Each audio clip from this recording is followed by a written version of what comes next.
Bon voilà, alors là, vous avez la scie sur table. Donc c'est le modèle Energiso 254B3. Voilà. Ensuite là, vous avez mes trépans Erco, les équerres. Là après, je vais mettre tous mes ciseaux à bois correctement. Là, vous avez la scie à ruban. Donc ça, c'est le modèle Energy Band 160 ASP. Parce que celle-ci, elle a la particularité d'avoir l'aspiration intégrée. Jusqu'à 94% des poussières récupérées. Donc elles sont récupérées, je vais vous montrer, dans le sac qui se situe en dessous de la machine. Donc ici, quand on n'a pas la place pour avoir un gros aspirateur, ça, ce système-là, c'est le top. Ensuite, on a le touret. Donc c'est le modèle Energy Green 150 BP. Voilà, après j'ai mes tiroirs avec mes accessoires, hein, voilà. Tout ce qu'il faut. Ensuite, j'ai le combiné ponceur Energison 200 ASP. Toujours ASP avec l'inspiration intégrée parce que derrière, on a le soufflet qui se gonfle quand on le met en route et qui récupère aussi jusqu'à 95% des poussières. Je vais vous le mettre en route. Attention les oreilles.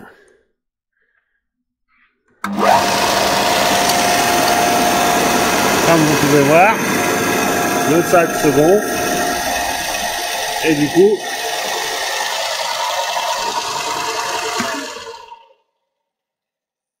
comme vous avez pu voir, le sac se gonfle.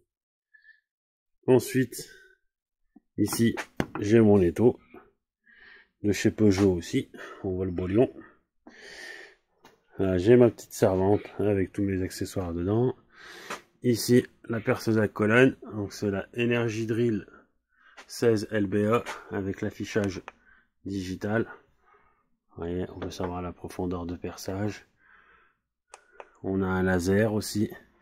Là, j'ai tous mes petits casiers avec la visserie, le petit rangement pour les serre-joints, les pinces.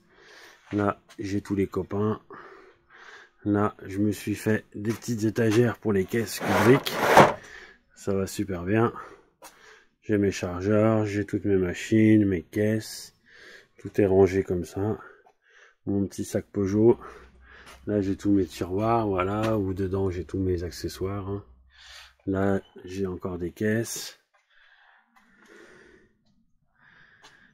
Ensuite, là, j'ai toutes mes petites caisses avec mes cosses, tout ça dedans. Mes accroches pour les batteries. Là, j'ai mon petit meuble que je me suis fabriqué avec toutes mes caisses Kubrick. Les petits bench cookies pour ceux qui connaissent. Ça va pas mal. Ça, je vous y remontrerai dans une autre vidéo pour ceux qui veulent savoir à quoi ça sert. Mon petit projecteur à LED Fartool. Petite lingette Big Whip. Mon petit support. Tous mes tournevis, toutes mes pinces. Mon petit établi. Mon étau de forgeron. Pour ceux qui avaient vu que j'avais décapé et restauré, il est toujours aussi beau. Impeccable. Nickel. Voilà. Ça, c'est la scie radiale de chez Peugeot à batterie. Donc on met la batterie ici. On a le support qui est ici. On le déplie. On pose la machine dehors. On peut bricoler où on veut. Le top du top. Donc voilà un petit peu l'envers du décor. Voilà un petit peu. Là, j'ai oublié de vous montrer mon stock de meuleuse. Voilà. Donc on a toutes les puissances. On a les deux Peugeot sur batterie. Et ensuite, j'ai les autres différentes puissances. Ici, j'ai la petite ponceuse de chez Peugeot. La petite scie sauteuse. La scie circulaire. Les deux visseuses. Une normale, une à percussion. Et puis là, j'ai l'Energy Cut 180 MC. Donc là, ça, c'est pour tronçonner de la ferraille. Voilà. Et ben, on a fait le petit tour de l'atelier ensemble. Si vous avez des questions, il n'y a pas de souci. Sinon, à bientôt pour un prochain projet.